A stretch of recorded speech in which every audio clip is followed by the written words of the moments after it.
ಕನ್ನಡ ವಾಹಿನಿಗೆ ಸ್ವಾಗತ. ಸಚಿವ ಜಮೀರ್ ಅಹಮದ್ ಭಾಷಣದ ಜೋಶ್ಗೆ ಡಯಾಸ್ ಗ್ಲಾಸ್ ಪುಡಿಯಾಗಿದೆ. ಗ್ಲಾಸ್ ಪುಡಿಯಾದರೂ ಸಚಿವರು ತಮ್ಮ ಭಾಷಣ ಮುಂದುವರೆಸಿದ್ರು. ಬೆಳಗಾವಿ ಕಾಂಗ್ರೆಸ್ ಅಭ್ಯರ್ಥಿ ಮೃಣಾಲ್ ಹೆಬ್ಬಾಳ್ಕರ್ ಪರ ಜಮೀರ್ ಅಹಮದ್ ಖಾನ್ ಪ್ರಚಾರ ಮಾಡಿದ್ದಾರೆ. ಗೋಕಾಕ ನಗರದಲ್ಲಿ ನಡೆದ ಸಭೆಯೊಂದರಲ್ಲಿ ಸಚಿವ ಜಮೀರ್ ಅಹಮದ್ ಭಾಗಿಯಾಗಿದ್ರು.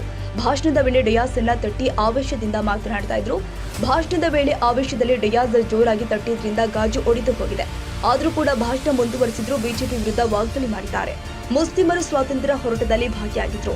ಎದೆಗೆ ಗುಂಡು ತಿಂದು ಈ ಸ್ವಾತಂತ್ರ್ಯವನ್ನ ತಂದುಕೊಟ್ಟಿದ್ದಾರೆ. ಬಿಜೆಪಿಯರು ಕೋಮು ದ್ವೇಷ ಬಿತ್ತಲು ಮುಂದಾಗ್ತಾರೆ ಎಂದು ಆರೋಪಿಸಿದ್ರು. ವಿಧಾನಸಭಾ ಚುನಾವಣೆಗೂ ಮುನ್ನ ಹಿಜಾಬ್ ಹಲಾಲ್ ಆಜಾನ್ ವಿಷಯಗಳನ್ನ ಮುನ್ನೆಲೆಗೆ ತಂದಿದ್ರು. ಆದರೂ ಕೂಡ ಕರ್ನಾಟಕದ ಜನ ಕಾಂಗ್ರೆಸ್ಗೆ ಮತ ನೀಡಿದ್ರು. ಅದೇ ರೀತಿ ಮೃಣಾಲ್ ಹೆಬ್ಬಾಳ್ಕರ್ಗೆ ಮತ ನೀಡುವಂತೆ ಜನರಲ್ಲಿ ಮನವಿ ಮಾಡಿಕೊಂಡಿದ್ದಾರೆ.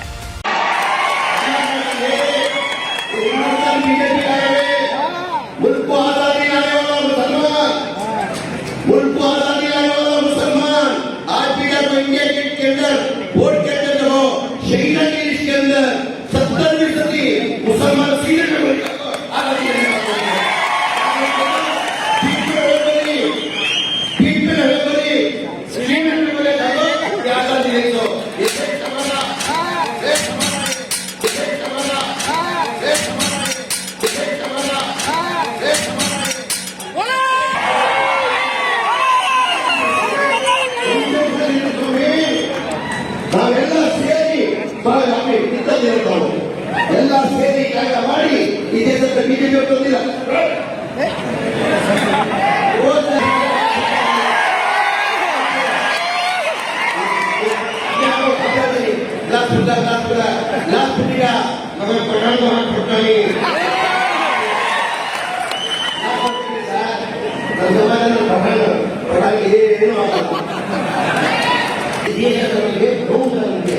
ನಾವೆಲ್ಲ ಒಂಥರ ಪ್ರೀತಿ ನಾವೆಲ್ಲ ಇಲ್ಲಿ ಮಾಡ್ತಾ ಇದ್ದೀವಿ.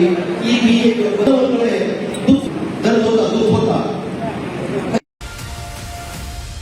ತಾಜಾ ಸುದ್ದಿಗಾಗಿ ಎಂಟಿವಿ ನ್ಯೂಸ್ 24x7ಗೆ ಸಬ್ಸ್ಕ್ರೈಬ್ ಮಾಡಿ ಮತ್ತು ಬೆಲ್ ಐಕಾನ್ ಅನ್ನು ಒತ್ತಿ. ತಪ್ಪದೇ ಲಿಂಕ್ ಶೇರ್ ಮಾಡಿ.